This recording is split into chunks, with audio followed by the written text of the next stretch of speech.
première plus grosse difficulté, c'était surtout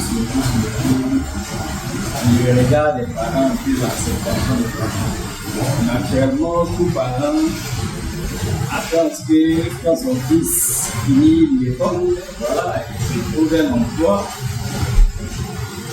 Généralement, chez nous, il est des coutumes que quand tu finis tes études, tu passes un concours, ou bien tu intègres une entreprise là où tu es employé à plein temps avec un salaire qui est jugé décent en fait.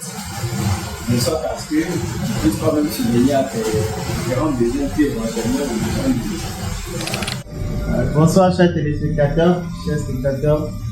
Nous avons aujourd'hui la chance de recevoir un jeune entrepreneur qui a un parcours très inspirant, qui peut servir d'exemple à la jeunesse. Et comme je le fais aussi également, je vous prie d'accueillir dans notre podcast de ce jour M. Guillaume Akora. Guillaume pour moi, et pour vous M. Guillaume Akora. N'est-ce pas? Bon, on va se tutoyer, hein? Il y a longtemps on se connaît. D'accord. Est-ce que vous pouvez vous présenter pour nos téléspectateurs? Comme tu le disais tantôt, je suis Guillaume Akora. Akora, voici Guillaume Akora, c'est vous. Diplômé de bac de droit, bac privé, option droit de l'enfer. Donc je suis entrepreneur depuis bientôt 10 ans. Ça fait 10 années que le premier Train Club a été créé. Donc voilà, pour ce qui concerne ma présentation, c'est tout ce que je peux dire pour l'instant. La partie quoi si là je connais pas. Ah si, c'est mon nom. C'est le bon. D'accord, ok. Donc diplômé de la faculté de droit, d'accord, droit privé, Le droit privé, carrière droit des affaires.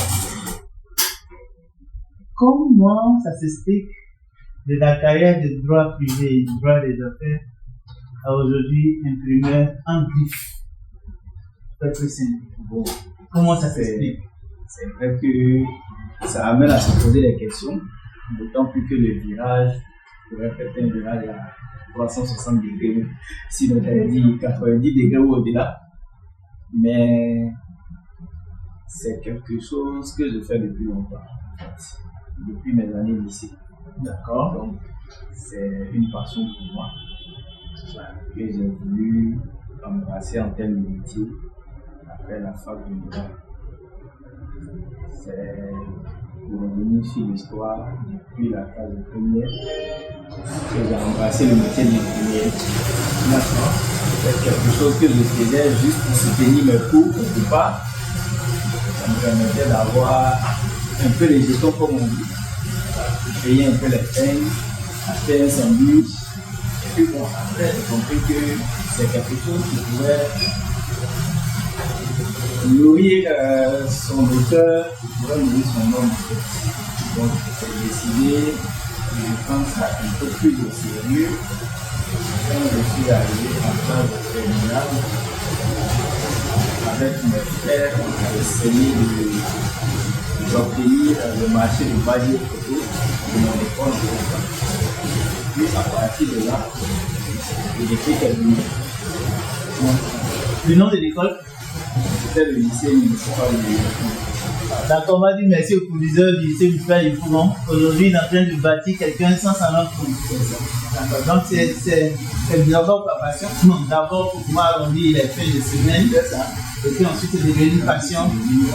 Et ça n'a pas empêché de continuer quand même la carrière juridique que vous avez embrassée après le cursus universitaire. Non, j'ai pu faire mon bac, après avoir obtenu le bac, je suis allé à l'université, j'ai fini aussi le diplôme de droit, et ensuite je me suis installé. Donc, les deux peuvent faire bon ménage en tout cas. Pour celui qui sait ce qu'il veut, on peut commencer par entreprendre pendant qu'on étudie et vice versa.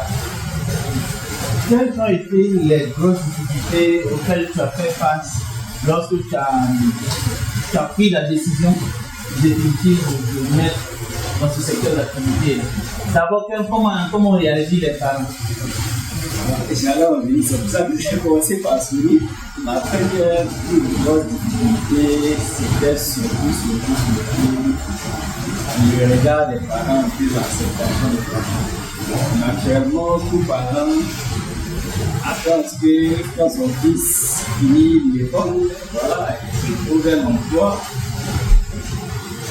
Généralement, chez nous, il est des coutumes que quand tu finis tes études, tu passes un concours, ou bien tu intègres une entreprise là où tu es employé à plein temps avec un salaire qui est jugé décent en fait.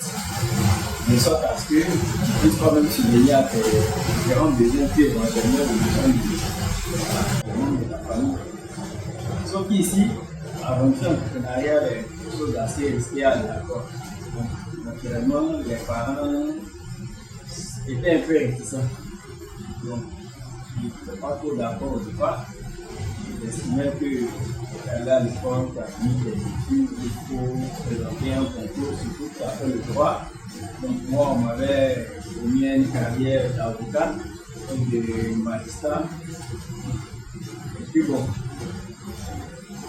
au final, ils se rendent compte que je suis là à être en train de démarcher les clients par-ci, démarcher les clients par-là, ramener à chaque fois à la maison des sachets imprimés, des cartes de visite, des gadgets.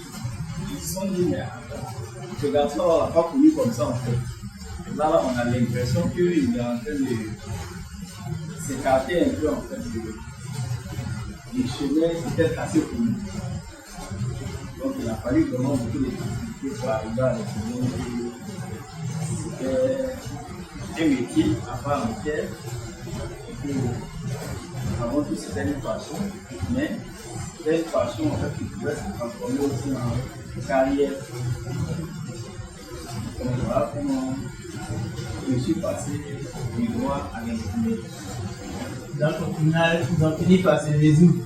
Oui, ils ont fini par se résoudre quand ils ont eu les premières évolutions. Parce qu'au départ, tu démarches, après tu crées ton entreprise, après tu t'installes. Mais quand tu passes de l'informel au formel, ça crée forcément une sorte de défi qui dit tiens, il est en train de faire quelque chose de différent. Vraiment, ce qu'on pensait, voilà, c'est beaucoup plus sérieux maintenant. Donc, quand tu passes de là à là, les gens ils changent de regard en fait. Après, quand tu as fait le marché, tu as des acquisitions de matériel et que par la grâce de Dieu, tu trouves un engin pour pouvoir faire tes liaisons et tout, quand le regard des gens, ça change forcément. Voilà sur à quoi on a été confronté un peu du point de vue de ce qui est l'acceptation des travaux. Tout le monde est proche un peu plus loin.